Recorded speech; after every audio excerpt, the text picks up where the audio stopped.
السلام علیکم 3 کلاس۔ امید ہے کہ سب اللہ تعالیٰ کے فضل و کرم سے خیریت سے ہوں گے اور کرونا وائرس سے بچاؤ کے لیے حفاظتی تدابیر اختیار کر رہے ہوں گے۔ کرونا وائرس سے بچاؤ کے لیے کھانستے اور چھینکتے وقت منہ پر رومال رکھیں۔ 3 کلاس، آج ہم اردو قواعد و انشاء کی بک میں سے کہانی بندر کی چالاکی پڑھنے جا رہے ہیں۔ ایک دفعہ کا ذکر ہے کہ ایک بندر جنگل میں رہتا تھا۔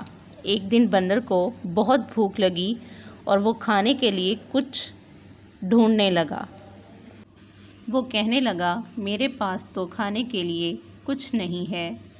بندر کھانے کی تلاش میں اپنی جھونپڑی سے نکلا اور ایک درخت سے دوسرے درخت پر اچھلتا ہوا گاؤں میں جا پہنچا۔ اور اس گاؤں میں 2 بلیاں رہتی تھیں، وہ بھی بھوکی تھیں۔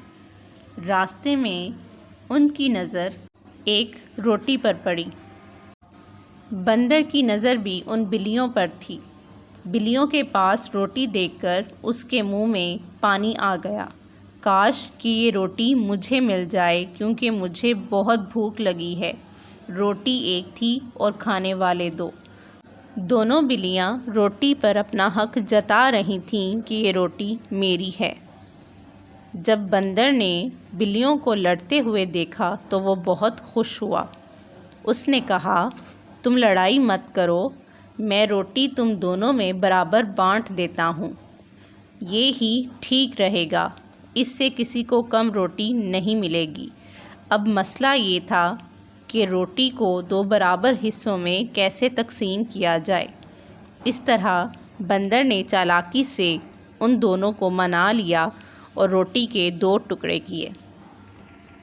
روٹی کا ایک ٹکڑا بڑا تھا اور دوسرا چھوٹا۔ ایک بلی بولی، بڑا ٹکڑا میرا ہے، اور دوسری بلی بولی، نہیں، بڑا ٹکڑا میرا ہے۔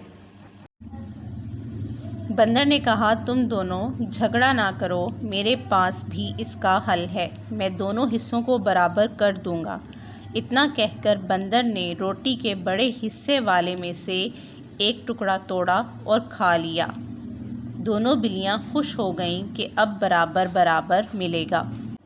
بندر کے کھانے کے بعد وہ حصہ چھوٹا ہو گیا اور دوسرا بڑا۔